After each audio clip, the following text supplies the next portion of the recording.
வணக்கம் நேர்களே. இந்த வீடியோ தொகுப்பில் நாம் பார்க்க இருப்பது பழைய ஏட்டுப்பதியிலிருந்து எடுக்கப்பட்ட ஒரு பழமையான ஒரு பிரயோக வித்தையை தான் நம்ம இன்னைக்கு வீடியோவில் பார்க்க போறோங்க. இந்த பிரயோக வித்தையாகப்பட்டது முகமாத்து வசியம் சொல்லி கேள்விப்பட்டிருப்பீங்க இல்லையா? இந்த முகமாத்து வசியத்தை உடைக்கக்கூடிய ஒரு கைகண்ட அனுபவ முறையான ஒரு வசிய முறையை தான் நம்ம பார்க்க போறோங்க.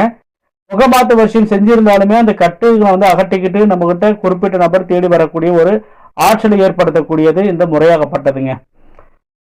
இந்த முறையாகப்பட்டது கணவன் மனைவிக்கு காதல் காதலிக்கு பிரிஞ்சு இருக்கக்கூடியவங்க யாரா இருந்தாலும் இந்த முறையை தாராளம் பயன்படுத்தலாங்க. இந்த முறையை பயன்படுத்தி உங்களுக்கு விட்டு பிரிஞ்சு போயிருக்கிறவங்கள நீங்க தாராளமா உங்ககிட்ட வரவழைச்சிக்கலாம், உங்ககிட்ட பேச வச்சுக்கலாம். நல்ல மாதிரி எப்படி ஃபர்ஸ்ட் பழக்கங்களாகப்பட்டது இருந்துச்சோ அந்த பழக்கங்களாகப்பட்டது ஏற்படுங்க. சரியா? இதை எப்படி பயன்படுத்துறதுன்னா எப்படி நம்ம செயல்படுத்தலாம்னு சொன்னா, அமாவாசையும் பூச நட்சத்திரமும் சேர்ந்து வரக்கூடிய நாளா இருக்கணும், அல்லது ஞாயிற்றுக்கிழமையும் பூச நட்சத்திரமும் சேர்ந்து வரக்கூடிய நாளா இருக்கணும். இது ரெண்டுமே வரலன்னாக்க வளர்பிறையில வரக்கூடிய ஞாயிற்றுக்கிழமை அன்று இந்த முறையாகப்பட்டது நீங்க செஞ்சுக்கீங்க. என்ன பண்றீங்கன்னா, அதாவது இந்த எந்திரமாகப்பட்டது ஒரு வீடியோவில் காட்டியிருக்கேன் பாருங்க. அந்த எந்திரத்தை ஒரு செப்பு தகட்டில் வரைஞ்சிக்கிங்க. உங்களுக்கு யார் வசியமானுமோ அவங்களோட பேரை போட்டுக்குங்க. மேலே ஆணின் பெயர், கீழே பெண்ணின் பெயர். அம்மா பெயர் தெரியலன்னு பிரச்சனை கிடையாதுங்க. இந்த மாதிரி போட்டு எழுதிக்கிங்க. உங்களோட மனசோட உங்களோட மன வலிமையோட சக்தியும் மூலியமா தான் இந்த விஷயம் ஆகப்படுது ஒரு எளிதம் ஏற்படுங்க. சரியா? இதை என்ன பண்றீங்கன்னா, எந்திரத்தை சுத்தி பண்ணணும், சாப நிவர்த்தி பண்ணணுங்க. அந்த எந்திரத்தை சுத்தி பண்றது, சாப நிவர்த்தி பண்றது எல்லாமே வீடியோல போட்டிருக்க. அதன் பிரகாரம் நீங்க பார்த்து எடுத்து இந்த முறையாகப்பட்டது பண்ணுங்க. சரியா? இந்த எந்திரத்தை சுத்தி பண்ணி எடுத்து ஞாயிற்றுக்கிழமை அன்றைக்கு இந்த எந்த ஒரு காலமும் கிடைக்கலன்னாக்கா ஞாயிற்றுக்கிழமை அன்னைக்கு குருவார சுக்கரவார அப்போ இந்த எந்திரத்தை நீங்க வரைஞ்சி சுத்தி பண்ணி எடுத்து வச்சுக்கிட்டு இங்க பூஜையை துவங்கலாங்க. இதுக்கு என்ன தேவைன்னாக்க, இந்த பூஜைக்கு இந்த இந்த அதாவது ஊமத்தி செடி இருக்கு இல்லையா? ஊமத்தி செடியோட இலைகள் ஒரு 4 பறிச்சுட்டு வந்துடுங்க. பறிச்சுக்கிட்டு இந்த இலையை நல்லா கசக்கி நசுக்கி ஒரு சின்ன ஒரு பாத்திரத்தில், அதாவது மண் கலையத்துல கூட நீங்க இந்த சாரை நீங்க சேகரித்து வச்சுக்கலாம். தீர்த்தம் ஊற்றக்கூடிய ஒரு கரண்டி இருக்குங்க, ஸ்பூனை கூட எடுத்துங்க. ஒன்றுக்கு அந்த கரண்டி தான் வேணும் இல்லை. பூஜைக்கு சம்மந்தப்பட்ட பொருளாக இருந்தால் கொஞ்சம் நல்லா இருக்குன்னு சொல்லி சொல்ல வரேன். அவ்வளோதான். உங்களுக்கு நம்ம வீட்டில் பயன்படுத்தக்கூடிய ஸ்பூனை கூட எடுத்துக்கங்க. எடுத்துக்கிட்டு இந்த சாரை சேகரித்து எடுத்துக்கங்க. பூஜை வேலையில் போய் உட்காந்து உங்களோட எந்த தெய்வத்தை வணங்குறீங்களோ அந்த தெய்வத்தை பூஜை போட்டுக்கிட்டு படையில போட்டுக்கிட்டு அதுக்கு முன்னே ஒரு அகலமா இருக்கக்கூடிய இந்த, அதாவது இந்த மண் தட்டு இருக்கு இல்லையா? மண் பானை மேல மூடுவாங்களே மண் தட்டு, அந்த மண் தட்டை கூட வாங்கி வச்சு அது மேல இந்த எந்திரத்தை வச்சுக்கங்க. எந்திரத்தை வச்சுக்கிட்டு நீங்க என்ன செய்றீங்கன்னாக்கா, இந்த சாறு எடுத்து வச்சிருக்கீங்கல்ல, ஊமத்த செடியோட சாறு எடுத்து வச்சிருக்கீங்களா? ஊமத்த இலையோட சாறு, அந்த சாரையும் கூட எடுத்து வச்சுக்கிட்டு உங்களோட தெய்வத்தை நல்லா மனமாற வேண்டிக்கிட்டு இது காரியமாகப்படுது பழுதும் ஏற்படணும். என்னை விட்டு பிரிந்து போயிருக்கக்கூடிய மனைவியோ அல்லது அண்ணன் தம்பியோ அல்லது காதல் காதலியோ யாரா இருந்தாலும் நல்லா மனசார வேண்டிக்கிட்டு நீங்க என்ன பண்றீங்கன்னாக்க, இந்த எந்திரத்து மேல இந்த சாறை எடுத்து கொஞ்சமா ஊற்றணும். நீங்க இந்த ஊமத்த இலையோட சாறு கசக்கி எடுத்து வச்சிருக்கீங்கல்ல, அதை கொஞ்சமா ஊற்றணும்.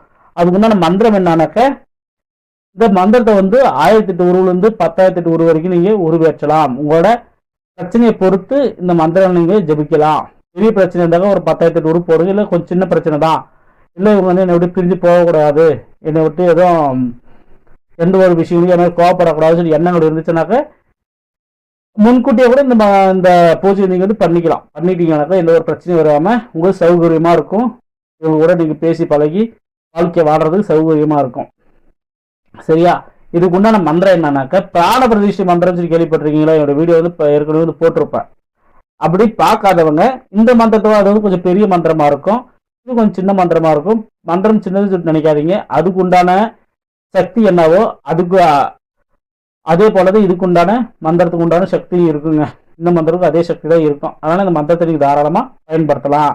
என்ன செய்றீங்கன்னாக்க, ஒவ்வொரு முறையும் இந்த பிராண பிரதிஷ்டை மந்திரத்தை சொல்லி அந்த சாரை ஸ்பூனால எடுத்து அந்த தகுடு வச்சிருக்கீங்கல்ல, தகுடால அந்த தகுட்டு மேல கொஞ்சம் விட்டுக்கிட்டே இருக்கணும். இப்போ யாகத்தில் எப்படி நம்ம நெய் விடுறோம், அது போல இந்த மந்திரத்தை சொல்லி அந்த தகுட்டு மேல இதை விட்டுக்கிட்டே இருக்கணும் இந்த சாரை. இதுக்குண்டான மந்திரம் என்னன்னாக்கா, ஓம் பிராணம், ஓம் பிராணி, சகல எந்திர பிராணமும் எலும்பெலும்பு ஸ்வாகா. ஓம் பிராணம், ஓம் பிராணி, சகல எந்திர பிராணங்களும் எலும்பெலும்பு ஸ்வாகா. இதுக்குதான் இதுக்குண்டான மந்திரங்க. சின்ன மந்திரம் தான், நல்லா பவர்ஃபுல்லா வேலை செய்யுங்க. ஆனா இந்த மந்திரத்தை நீங்க சொல்லிக்கிட்டே இந்த சாரை வந்து எடுத்து எடுத்து எடுத்து எடுத்து இந்த எந்திரத்துல விட்டிக்கிட்டே இருக்கீங்க. இந்த எந்திரத்துல வந்து சாரா படுத்து ரொம்ப நிறைஞ்சு இருக்கணுங்க. அப்படியே மூழ்கி போகணும். அந்த அளவுக்கு நீங்க அந்த மந்திரத்தை சொல்லி சொல்லி சொல்லி சொல்லி நீங்க இந்த எந்திரத்து மேல சாரை வந்து விட்டுக்குங்க. விட்டு எடுத்துக்கிட்டு ஒரு 1008 உருவா இல்ல 1008 உருவா ஆனதுக்கு பிறகு என்ன செய்யனாக்கா, இந்த எந்திரத்தை எடுத்து நல்லா சுருட்டிக்குங்க. சுருட்டி எடுத்துக்கிட்டு இது கூட வந்து இந்த ஊமத்த செடி இருக்கு இல்லையா, ஊமத்த செடியிலிருந்து இன்னும் கொஞ்சம் செடியை வந்து ஒரு 3 செடியோ 3 இலையோ 4 இலையோ வந்து பறிச்சுட்டு வந்து வச்சுக்கோங்க. இது எந்திரத்துல வந்து வச்சு அப்படியே இந்த செடியோட வச்சு அப்படியே சுருட்டிக்குங்க. இந்த இலையோட வச்சு நீங்க சுருட்டிக்குங்க. சுருட்டி வச்சுக்கிட்டு அதை வந்து திருப்பி அந்த சுருட்டி வச்சுதாகப்படுத்தி பிரியாம இருக்கிற அளவுக்கு ஏதோ ஒரு நூல், மஞ்சள் நூலை போட்டு சுத்திக்குங்க. சுத்திக்கிட்டு நீங்க என்ன பண்றீங்கனாக்க, இதுக்கு மேலதான் இந்த முறையாகப்பட்டது பிரயோகமாகப்பட்டது வேலை செய்யும். இப்போ வந்து உருவெற்றி வச்சிருக்கீங்க. இப்போ இதை திருப்பி நம்ம பிரயோகப்படுத்தணும். பிரயோகப்படுத்தக்கூடிய முறை அப்படின்னாக்க, நான் சொன்னக்கூடியது உங்களுக்கு புரியும்னு நினைக்கிறேன். இந்த எந்திரத்தை நீங்க வரைஞ்சி வச்சிருக்கக்கூடிய எந்திரத்தை எடுத்துக்கங்க. அது மேல இந்த இலையை வந்து வச்சு நல்லா சுருட்டிங்க. ஒரு 3 இலை 4 இலை வச்சு இந்த எந்திரமாகப்பட்டது வெளியே தெரியாத அளவுக்கு அப்படி இந்த இலையை வச்சு சுருட்டிங்க. சுருட்டிக்கிட்டு அது மேல நூல் வந்து சுத்திக்கிங்க. சுத்தி கட்டிக்கிட்டு பிரயோகப்படுத்தணும். பிரயோகப்படுத்துறது எப்படின்னா, கிராமத்து புறங்களில் வந்து 2 அடுப்பு போட்டிருப்பாங்கல்ல, 2 அடுப்பு போட்டிருப்பாங்கல்ல, ஒரே இடத்துல வந்து 2 அடுப்பு இருக்கும். அந்த 2 அடுப்புக்கு அடியில் போயிட்டு இந்த அவங்க பயன்படுத்தக்கூடிய அடுப்பா இருக்கக்கூடிய எரி விடக்கூடிய அடுப்பா இருக்கணும். அவங்களுக்கு தெரியாம கொஞ்சம் போல குழி தோண்டி அதுக்கு அடியில இந்த எந்திரத்தை வந்து புதைச்சி வச்சுட்டு வந்துருங்க. அப்படி இல்லை, இப்பெல்லாம் வந்து எல்லாரும் கேஸ் வந்து பயன்படுத்திட்டாங்க, கேஸ் ஸ்டவ் பயன்படுத்திட்டாங்க.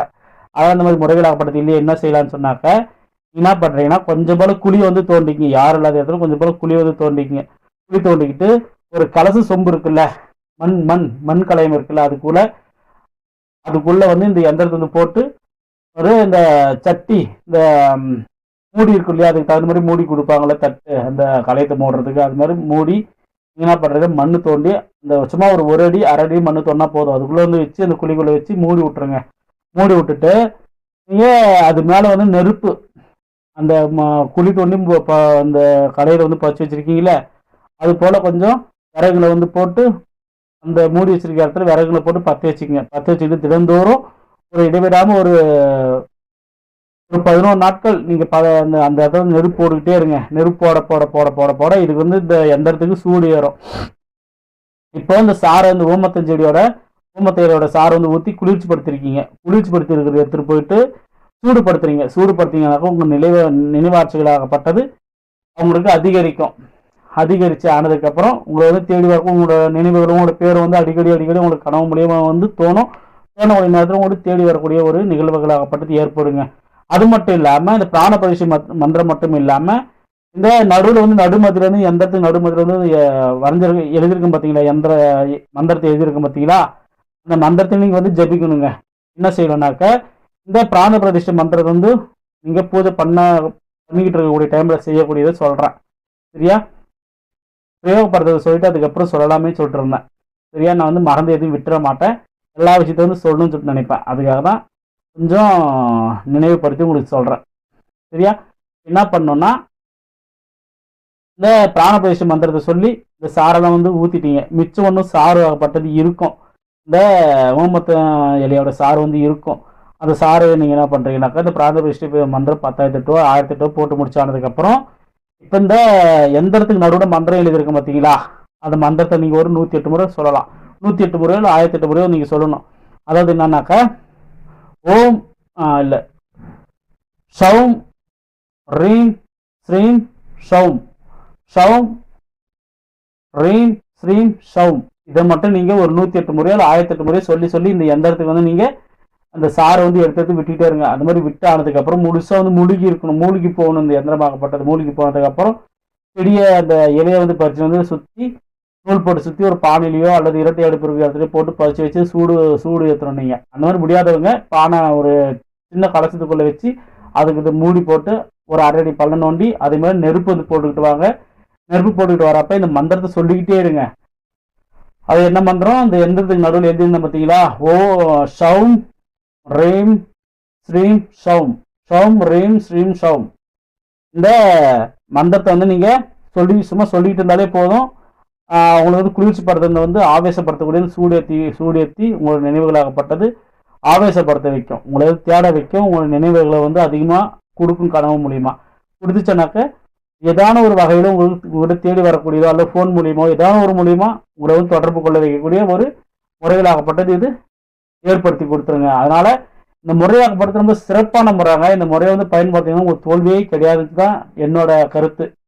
சரியா? நல்லா இருக்கு. இந்த முறையை நான் வந்து பயன்படுத்தி பார்த்த விஷயங்கள் தான் நல்லா பலன் கொடுத்துருக்கு. என்னோட சொந்த வாழ்க்கையில பலன் கொடுத்துருக்கு. நல்லா இருக்கு. நீங்க தாராளமாக எடுத்து இந்த முறையாகப்படுத்த பண்ணலாம். பண்ணிட்டு இதோட பிரதிபலன் என்னன்றதை எனக்கு சொல்லுங்க. டிஸ்கிரிப்ஷன் நம்பர் இருக்கும், அந்த நம்பரை எடுத்து எனக்கு வாட்ஸ்அப்பில் சொல்லுங்க அல்லது கமெண்ட்ல கூட போடுங்க. நீங்க சந்தோஷமா இருந்தா நான் சந்தோஷமா இருந்த மாதிரி. சரிங்களா? ஆனால் யார்கிட்டையும் போய் பணத்தை கொடுத்து ஏமாந்து போகாதீங்க. அவங்க வந்து 30,000 40,000 சொல்லி கேட்டுக்கிட்டு இருக்காங்க. யார்கிட்ட வந்து பணத்தை கொடுத்து நீங்கள் வேலை பலிதம் ஏற்படுத்தாலும் தொந்தரவு கிடையாது. பலிதம் ஏற்படாத பட்சத்துக்கு என்ன பண்ணுவீங்க? அதனால் உங்களுக்கு நீங்களே வந்து பண்ணுங்க, நல்லதே நடக்கும் உங்களுக்கு. சரிங்களா? மீண்டும் ஒரு நல்ல தோழனை சந்திக்கின்றேன். நன்றி, வணக்கம்.